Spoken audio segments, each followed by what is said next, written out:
10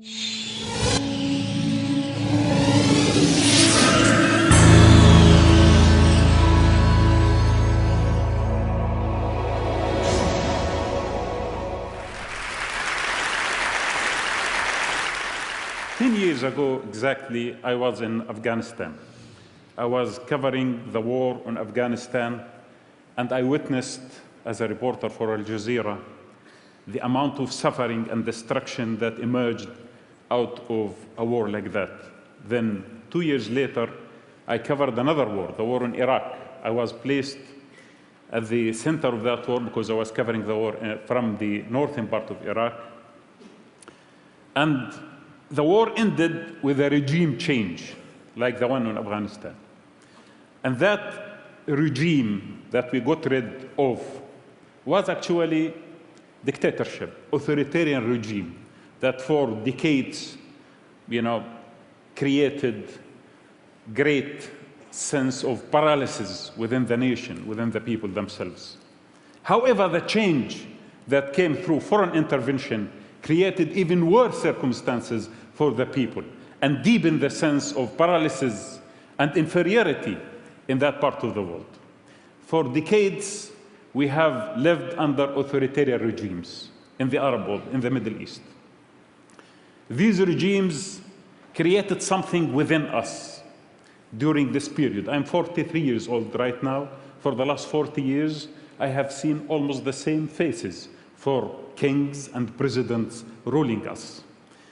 Old, aged, authoritarian, corrupt situation, regimes that we have seen around us. And for a moment, I was wondering, are we going to live in order to see real change happening on the ground? A change that does not come through foreign intervention, through misery of occupation, through, nations invading our land and deepening the sense of inferiority sometimes. The Iraqis, yes, they got rid of Saddam Hussein, but when they saw their land occupied by foreign forces, they felt very sad.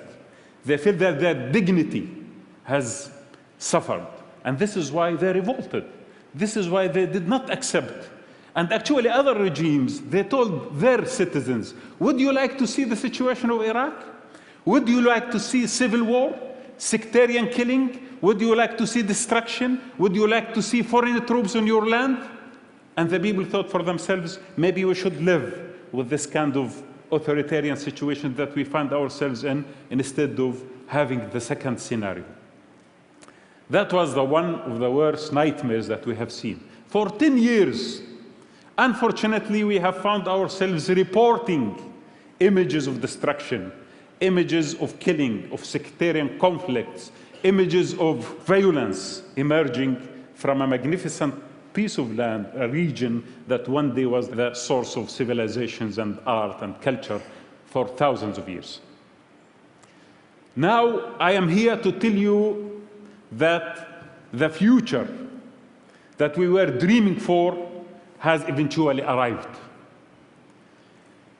A new generation, well-educated, connected, inspired by universal values and global understanding, has created a new reality for us.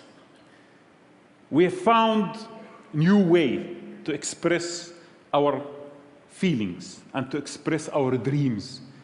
These young people who have restored self-confidence in our nations in that part of the world, who have given us new meaning for freedom and empowered us to go down to the streets. Nothing happened, no violence, nothing. Just step out of your house, raise your voice, and say, we would like to see the end of the regime.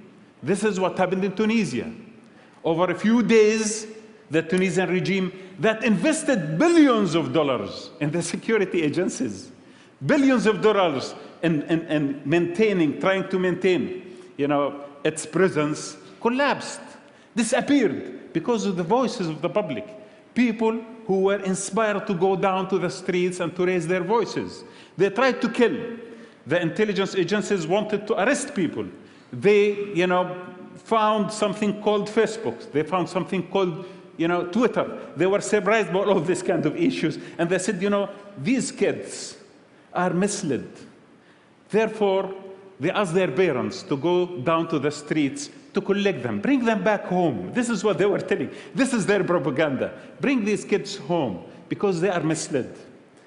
But yes, these youth who have been inspired by universal values, who are idealistic enough to imagine magnificent future, and at the same time realistic enough to balance this kind of imagination and the process leading to it, not using violence, not trying to create chaos. These young people, they did not go home. Parents actually went to the streets and they supported them. And this is how the revolution was born in Tunisia. We in Al Jazeera were banned from Tunisia for years. And the government did not allow any Al Jazeera reporter to be there. But we found that these people in the street, all of them are our reporters, feeding our newsroom with pictures, with videos, and with news. And suddenly, that newsroom in Doha became a center that received all this kind of input from ordinary people, people who are connected and people who have ambition and who have liberated themselves from the feeling of inferiority. And then we took that decision. We are unrolling news. We are going to put the voice of these voiceless people. We are going to spread the message. Yes, some of these young people are connected to the internet, but the connectivity in the Arab world is very little, is very small, because of many problems that we are suffering from. But Al Jazeera took the voice from these people and we amplified it. We put it in every sitting room in the Arab world and internationally, globally, through our English channel. And then people started to feel that there is something new happening. And then Zayn al-Abidin ibn Ali decided to leave. And then Egypt started. And Hosni Mubarak decided to leave. And now Libya, as you see it.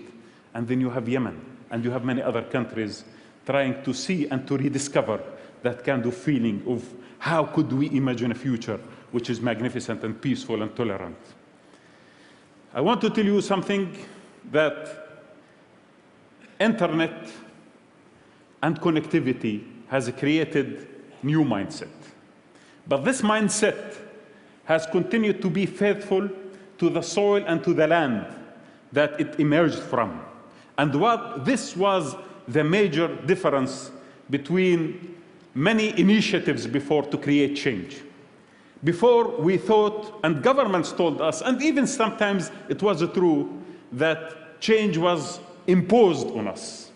And people rejected that because they thought that it is alien to their culture. Always we believed that change should spring from within, that change should be, in reconciliation with culture, cultural diversity, with our faith in our tradition and in our history, but at the same time open to universal values, connected with the world, tolerant to the outside. And this is the moment that is happening right now in the Arab world. This is the right moment, and this is the actual moment that we see all of these meanings meet together and they create this magnificent, the beginning of this magnificent era that will emerge from the region. How did the elite deal with that? The so-called political elite. In front of the Facebook, they bought the camel in Al-Tahrir Square. In front of Al Jazeera, they started, creating tribalism. And then, when they failed, they started speaking about conspiracies that emerged from Tel Aviv and Washington in order to divide the Arab world. They started telling the West, be aware of Al-Qaeda. Al-Qaeda is taking over our territories. These are Islamists trying to create new Emirates. Be aware of these people who is coming to you in order to ruin your great civilization. Unfortunately, or fortunately, people right now cannot be deceived because this corrupt elite in that region has lost even the power of deception. they could not, and they cannot imagine how could they really deal with this reality. They have been detached from their people, from the masses, and now we are seeing them collapsing one after the other. Al Jazeera is not a tool of revolution. We do not create revolutions. However, when something of that magnitude happens, we are at the center of the coverage. We were banned from Egypt, and our correspondents, some of them were arrested. But most of our camera people and our journalists, they went underground in Egypt voluntarily to report what happened in Tahrir Square. For 18 days, our cameras were broadcasting live the voices of the people on Tahrir Square. I remember one night when someone phoned me on my cell phone, ordinary person who I don't know, from Tahrir Square. He told me, "We appeal to you not to switch off the cameras. If you switch off the cameras tonight, there will be a genocide. You are protecting us by showing what is happening at Tahrir Square."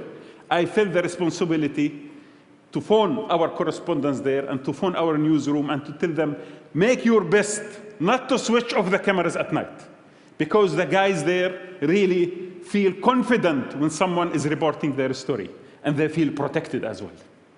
So we have a chance to create a new future in that part of the world. We have a chance to go and to think of the future as something which is open to the world. Let us not repeat the mistake of Iran, of Mossadegh revolution. Let us free ourselves, especially in the West, from thinking about that part of the world based on oil interest or based on interest of illusion of stability and security. Security and the stability of authoritarian regimes cannot create but terrorism and violence and destruction. Let us accept the choice of the people. Let us not pick and choose who we would like to rule the future.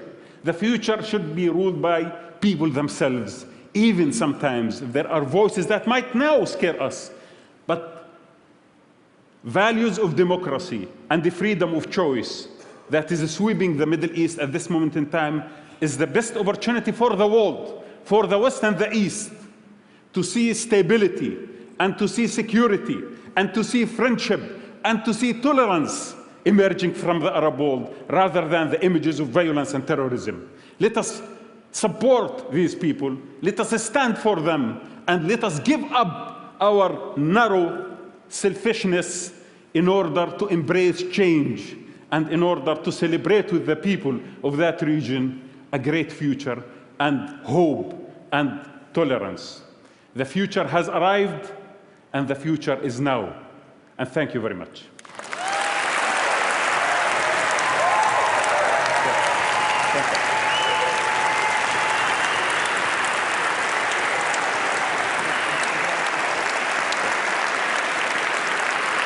Thank you very much.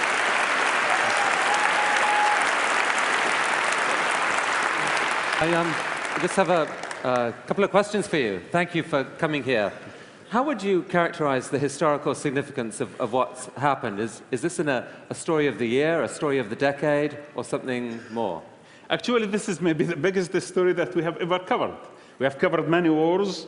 We have covered a lot of tragedies, a lot of problems, a lot of conflict zones, a lot of hotspots in the region, because we were centered at the middle of it. But this story, it is a great story. It is beautiful. It is not something that you only cover because you have to cover a great incident. You are witnessing change in history. You are witnessing a birth of a new era, and this is what the story is all about. I mean, there are a lot of people in the West who are still skeptical, think this may just be an intermediate stage before much more alarming chaos. You really believe that if there are democratic elections in Egypt now, that a government could emerge that espouses some of the values you've spoken about so inspiringly?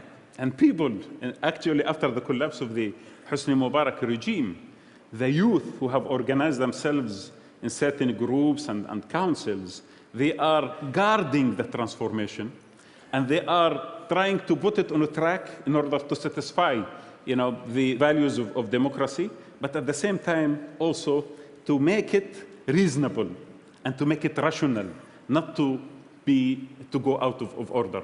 In my opinion, these people are much more wiser than not only the political elite, even the intellectual elite, even opposition leaders, including political parties. At this moment in time, the youth in the Arab world are much more wiser and capable of creating the change than the old, including the political and cultural and ideological old, regimes. So we are not, great. We are not to get involved politically and interfere in that way. What should people here at TED, here in the West, do if they want to connect or make a difference and they believe in what's happening here? I think, we have discovered a very important issue in the Arab world, that people care. People care about this great transformation. Mohammed Nanabai, who's sitting with us, the head of our Al Jazeera Net, he told me that 2,500% increase of accessing our website from various parts of the world. 50% of it is coming from America, because we discovered that people care and people would like to know. They are receiving the stream through our internet. Unfortunately, in the United States, we are not covering but Washington, D.C. at this moment in time for Al Jazeera English. But I can tell you, this is the moment to celebrate through connecting ourselves with those people in the street and connecting and expressing our support to them and expressing this kind of feeling, universal feeling of supporting the weak and the oppressed to create much better future for all of us. Well, Wadah, a group of members of the TED community, TEDx Cairo, are meeting as we speak. They've had some speakers there. I believe they've heard your talk. Thank you for inspiring them and for inspiring all of us. Thank you so much.